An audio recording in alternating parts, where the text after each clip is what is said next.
हाँ, क्या कहना।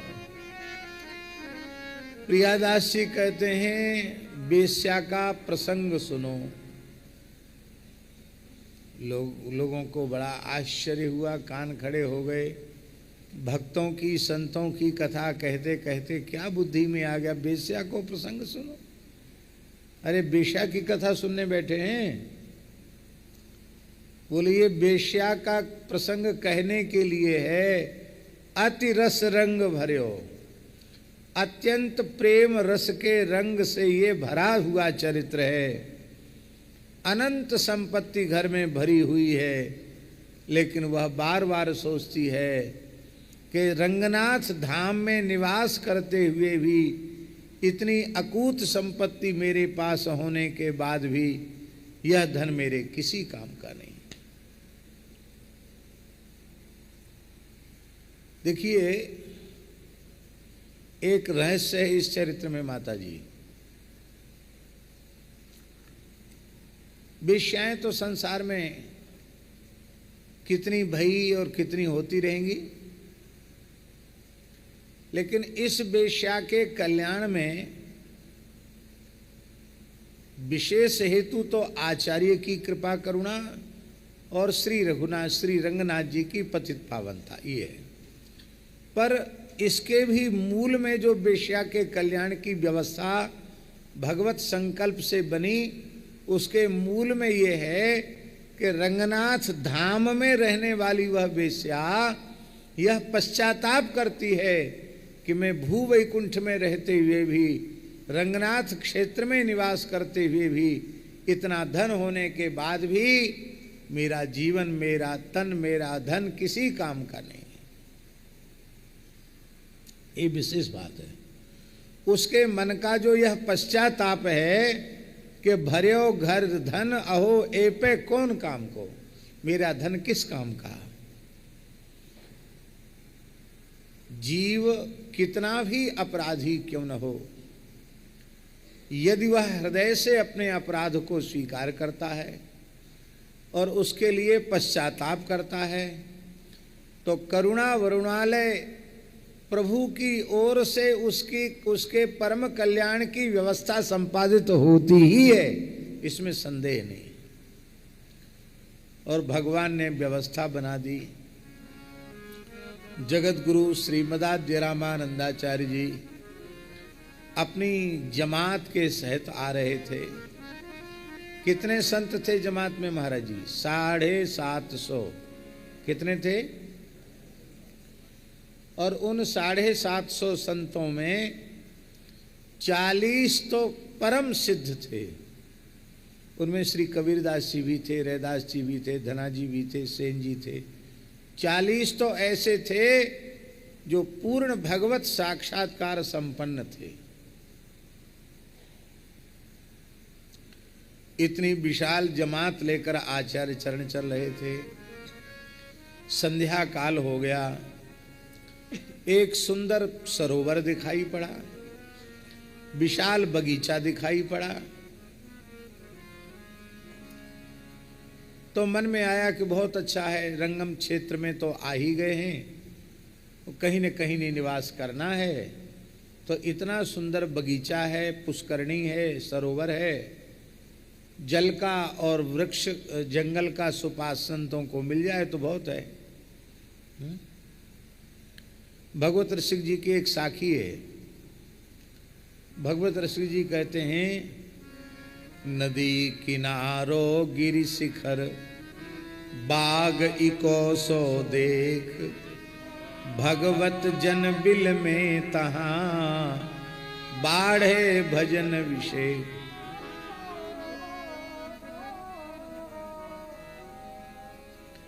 नदी का तट नहीं, नदी के तट पे तो बहुत भीड़ होती है। नदी किनारो, इसलिए घाट पे स्नान संत लोग नहीं करते हैं, घाट से दूर किसी किनारे पे जाकर स्नान करते हैं। एकांतवासा झगड़ा न झांसा।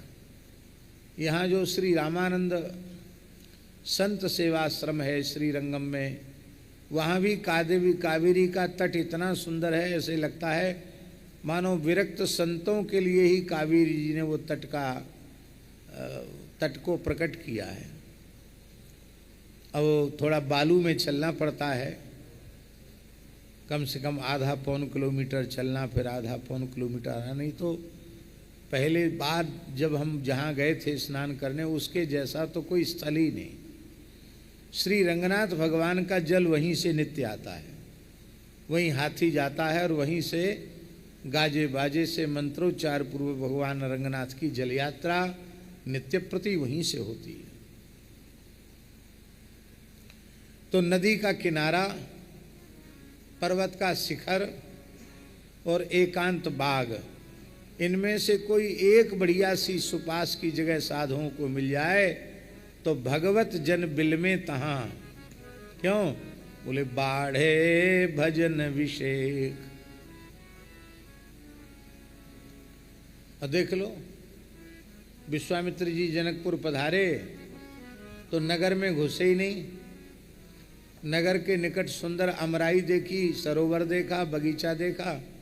बोले यहीं बहुत अच्छी बात है, यहीं रहना चाहिए, साधु साई जगह यही है। बोलो भक्तवत्सल भगवान की जय।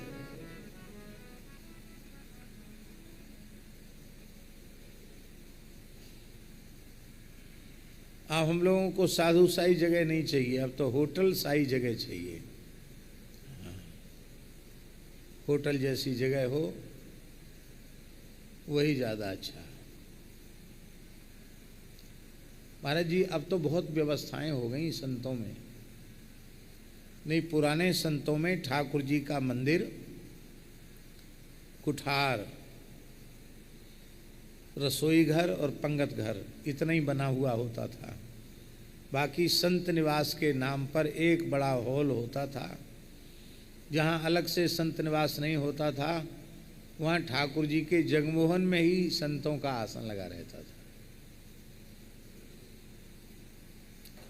महंत जी भी संतों के बीच में ही, बस पता कैसे चले कि ये महंत हैं, तो वो चौकी पर उनका आसन होता था। बाकी सब साधु अभ्यागत अपना भूमि में आसन लगाते थे, इससे पता चलता था। जमात में कैसे पता चले कि ये श्री महंत जी हैं, ये ठाकुर जी हैं, तो दो छत्ता होते थे, एक ठाकुर जी का छत्ता और एक श्री महंत जी का छत्ता। तो छत्ते के नीचे आसन है तो वो महंत जी हैं, छत्ते के नीचे बैठे वो ठाकुर जी हैं।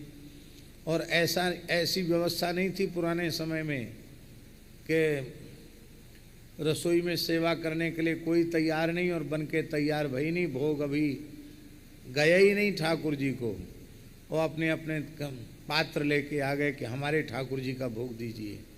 ये पुरानी परंपरा नहीं है। पुरानी परंपरा तो यह है, ठाकुर सेवा करके अपने बटुआ ठाकुर मंदिर में दे दो और वहीं भोग के साथ सबका भोग लग जाएगा, वहीं भोग लग जाएगा, वहीं ब्यारू हो जाएगी। शयन के पहले अपने ठाकुर जी को ले आओ, शयन कराओ, सवेरे सेवा पूजा करो, कुछ व्यवस्था हो तो 2-4 दाना मिश्री का भोग लगा दो और फिर ठाकुर जी मंदिर में। अब स्थिति यह है कि ठाकुर जी का एक थाल निकलता है और अपनी अपनी सेवा वाले ठाकुर जी के 20 थाल निकलते हैं। उससे सब व्यवस्थाएं बिगड़ जाती हैं। लेकिन ठीक है, चलो, अब तो एक ही बात है कि संतों का दर्शन करना है तो कुछ बोलो मत। यदि साधुओं का दर्शन करना है ना तो कुछ मत बोलो, उनको सर्वतंत्र स्वतंत्र छोड़ दो तो रहो, तो संतों का दर्शन होगा। आपने पुराने कायदे कानून लगाए तो कोई आसन नहीं लगाएगा, ऐसी स्थिति है। पहले संतों को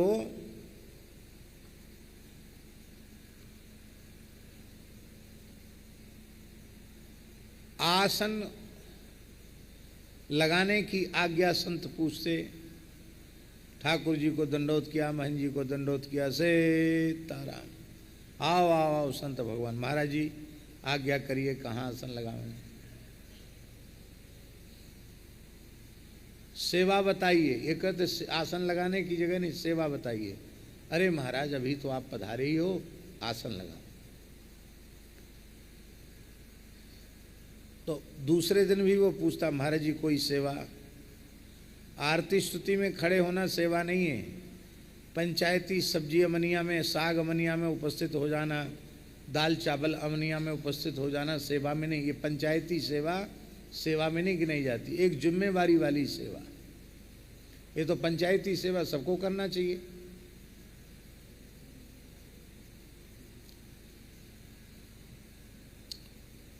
तीसरे दिन फिर वही पूछता, महाराज जी आपने सेवा नहीं बताई, कोई सेवा? तो यदि आसन रखने की जगह नहीं होती तो श्री महंत जी हाथ जोड़कर कहते, गुरु भाई क्या करें, हम आपको कोई सेवा नहीं बता सकते। इसका मतलब है कि आसन रखने की आवश्यकता नहीं है। अब उल्टा हो गया, सेवा ना बताओ तो कहो जीवन भर रहे हमें, सेवा बताती बोले अब हम नहीं रहेंगे, अब तो हम चले जाएं कहीं बाहर, सैकड़ों स्थान पड़े हैं, तुम्हारे स्थान के लिए थोड़ी लंगोटी लगाई है। ये हंसाने के लिए नहीं बोल रहे हैं, हम लोग अपने घर में बैठे हैं, संतों के बीच में बैठे हैं। ये जो समय के चलते जो ये दोष आ गए हैं हम लोगों में, उन दोषों को धीरे धीरे निकालना पड़ेगा। नए साधक संतों को गुरु महाराज की शरण में आने के बाद कम से कम 8-10 वर्ष वहाँ सेवा में रहना चाहिए, फिर 4 खूट घूम के आवें, तब देशकाली साधु बनते, भूख प्यास ठंडी गर्मी सहन करते, अपमान सम्मान सहन करते।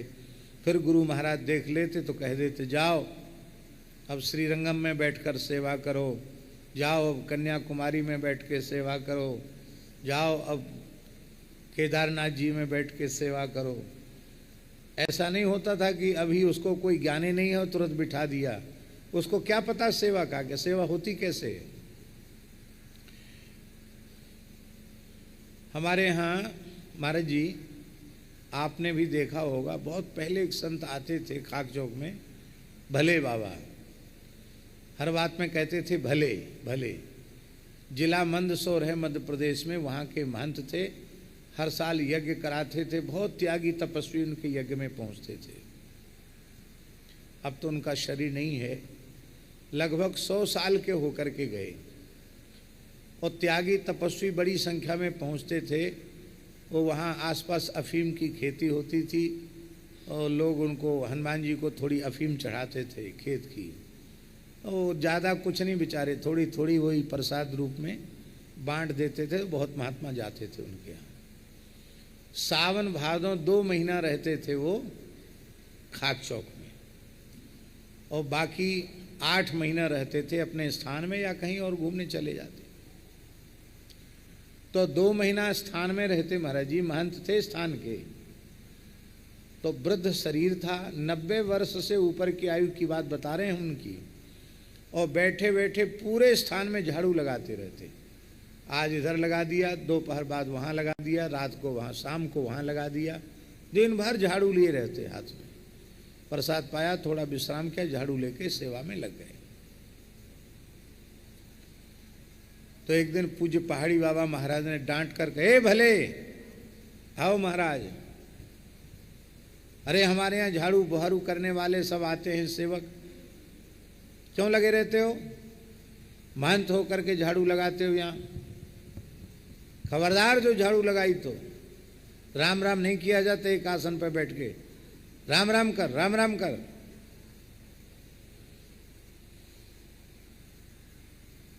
वो बेचारे डर गए, महाराज ऐसी जोर से बोलते थे। दंडोत करके धूना में आसन रहता था उनका, भले बाबा का। वहाँ गए और टाट में अपना आसन वासन लपेटा, और ठाकुर जी के सामने रख के महाराज जी को साष्टांग करके बोले, महाराज हम तो बालक हैं, कोई गलती हुई क्षमा करना, अब बूढ़ा शरीर हो गया, अब हम जा रहे हैं, अब लौट के नहीं आएंगे। महाराज जी ने कहा, क्यों क्यों जा रहे हो? बोले पहले इसी स्थान में आते थे तो रसोई घर में सेवा करते थे, गौ सेवा करते थे, भंडार के पात्र अमनिया करने की सेवा करते थे। अब बूढ़े हो गए, केवल झाड़ू सेवा करते हैं। आखिर राम जी का प्रसाद तो पाते हैं कि नहीं? और प्रसाद पाएंगे और सेवा नहीं करेंगे तो हमारे तो सारे जीवन भर का भजन चौपट हो जाएगा। इसलिए बिना भोजन के रह नहीं सकते, बिना प्रसाद पाए रह नहीं सकते, और सेवा किए बिना प्रसाद नहीं पा सकते। इसलिए अब हम जा रहे हैं, अपने स्थान में रहेंगे। वहाँ भी हम झाड़ू लगाते हैं, जहाँ मानते हैं वहाँ भी हम झाड़ू लगाते हैं। हाँ, अब और कोई सेवा तो हमसे बनती नहीं। तो हमारे चल बक बक करता है, बक बक करता है। धर आसन, ए महात्मा उठाओ, आसन उठाओ, भले बाबा का लगा दो फिर से आसन। अच्छा ठीक है, अब कुछ नहीं कहेंगे, रहो यहीं, अब नहीं रोकेंगे, लगाओ झाड़ू। तो फिर झाड़ू लगाने लगे। महाराज जी बोले देखो ये पुराने संत हैं, कैसी निष्ठा है सेवा के प्रति। नए साधकों को इन ऐसे संतों से प्रेरणा लेनी चाहिए।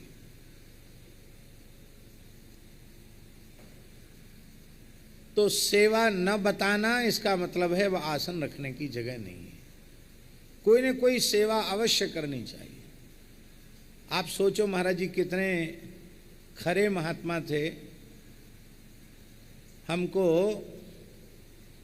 खाक चौक में महंत बनाने के तीसरे दिन ही बोले, अभी 2 दिन हुआ था, तीसरे दिन बोले श्रीमान जी विद्यार्थियों को पढ़ाना तो तुम्हारा काम है, कथा कहना वह तुम्हारा काम है, और यहाँ भगवान का प्रसाद पाते हो, महंत बन के खाली भोजन करोगे, सेवा नहीं करोगे, बोलो क्या सेवा करोगे। ऐसे बोले। महाराज आप बताओ क्या सेवा करें। बोले और तो कुछ तुमसे होगा नहीं, भगवान के मंदिर में जब तक यहाँ रहो तब तक नित्य अपने हाथ से रघुनाथ जी की सेवा किया करो।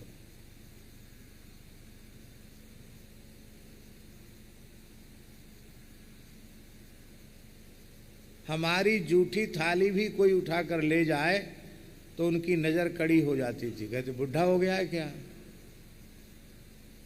और केवल हमारे लिए नहीं, वे स्वयं भी इस आयु में अपना सारा कार्य स्वयं ही करते थे। ये पुराने संतों की जो रहनी है महाराज जी, बड़ी विलक्षण रहनी होती थी।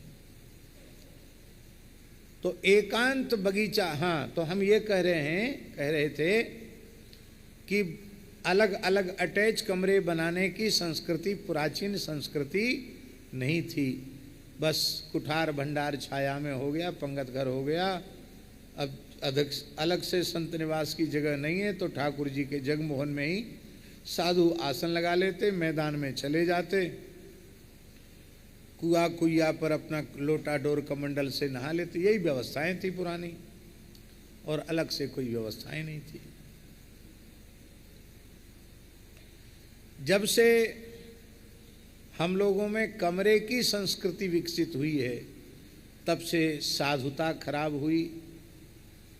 कुछ न कुछ व्यवहार में, स्वभाव में, आचरण में अंतर आ गया। इसलिए 2-4 साधु के बीच में ही आसन लगा करके रखना।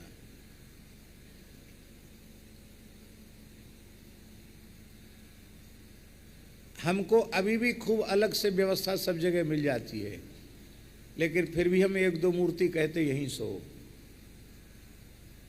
तो अभ्यास ऐसा हो गया, और कोई नहीं तो बड़े बूढ़े बाबूजी तो हमारे है ही हैं, 86 साल के हैं, जगदीश दास जी।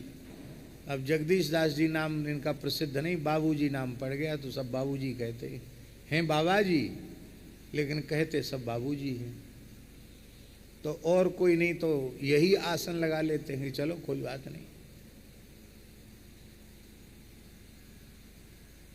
दूसरे मूर्ति का संकोच होता है। आप 2-4 मूर्ति के बीच में आसन रखेंगे तो देर से सो के नहीं उठ सकते हैं। आपको संकोच रहेगा कि अरे कोई साधु क्या कहेगा, बताओ दिन चढ़े तक सो रहे हो। और अकेले भीतर से टिकनी बंद करके सो तो 8-9 बजे तक सो, फिर स्नान करो, मुंह थोड़ा तेल से मुंह चिपड़ लो, तिलक लगा के बाहर आ जाओ। लोग यही समझेंगे कि पता नहीं वो तेल की चमक है कि भजन की चमक है, तो राम जी जाने कि तेल सावन की चमक है। बाहर निकल आओ, उससे क्या लाभ है। इसलिए सबसे उत्तम पक्ष है संतों के बीच में आसन लगाकर रखना, 10वीं साधुओं के बीच में रहना। देखिए आचार्य चरण के चरित्र में भी लिखा है, संतों के बीच में ही आसन रखते थे। जगत गुरु श्रीमदाद्य रामानंदाचार्य जी तो श्रीरंगम क्षेत्र में प्रवेश करते ही विशाल बगीचा दिखाई पड़ा, सरोवर दिखाई पड़ा। वहाँ एक निकट में उसी परिसर में भवन भी बना था, पर महात्माओं को भवन से क्या लेना देना, अपने तो वृक्ष की छाया मिल गई, स्नान ध्यान की व्यवस्था मिल गई, और क्या जरूरत है। तो चले मगजात जन ठोर स्वच्छ आई मन, छाई भूमि आसन सो लोभ नहीं दाम को। उन्होंने वहाँ आसन लगा लिया, धरती पर ही भूमि में सबने अपना अपना आसन लगा लिया। तो ऐसा नहीं था कि उन्हें पहले से पता था कि ये बहुत संपत्तिशालिनी बेश्या की कोठी है, उसका बगीचा है और यहाँ बहुत दक्षिणा मिलेगी। इसको सावधान करने के लिए प्रियादासी ने लिख दिया, लोभ नहीं दाम को। उनको कोई धन का लोभ नहीं था। अब उस वेश्या ने अपनी अटारी से चढ़कर झांका। अब 1-2 साधु तो महाराज जी है नहीं, 750 साधु और आचार्य चरण। तो देखा तो आनंद में भर गई कि जानकारी यदि इन्हें होती तो ये भूल कर भी यहाँ पैर नहीं रख सकते थे। ये तो कभी कभी घूरे के भी भाग जग जाते हैं। घूरा जानते हैं ना, जिस पे सब कचड़ा पटकते हैं, घूरा। घूरे पर भी कभी कभी मंदिर बन जाता है। हमारे मोहल्ला में महाराज जी को पता है, वो संकीर्तन भवन के बगल में जहाँ लोग गंदगी डालते थे, सफाई वाले लोग, वो एक रात पहले तक वहाँ गंदगी थी और सवेरे निकले तो वहाँ शंकर जी विराजमान हो गए। कैसे विराजमान हो गए? पूज्य श्री प्रभुदत्त ब्रह्मचारी जी के स्थान के बगल की बात है, संकीर्तन भवन के बगल की बात है, हम लोगों की देखी हुई बात है। तो सारा कचरा सफाई वाले लोग वहीं पटक देते थे ला करके। वहाँ से निकलते थे, मुंह पे कपड़ा रख के निकलते, इतनी बदबू। पूज्य श्री ब्रह्मचारी जी महाराज ने रात में सब विद्यार्थियों को लगा के सारी गंदगी सफाई करवा के खोद खाद के रात भर में ही मंदिर बन के तैयार शंकर जी का। और सवेरा होते होते तो भोले बाबा पधर गए, नर्मदेश्वर महादेव। उन शंकर जी का नाम है संकीर्तनेश्वर महादेव। बोलो संकीर्तनेश्वर महादेव की। तो कभी कभी घूरे के भी भाग जग जाते हैं। आज बेश्या ने सोचा आज हमारे भाग जग गए,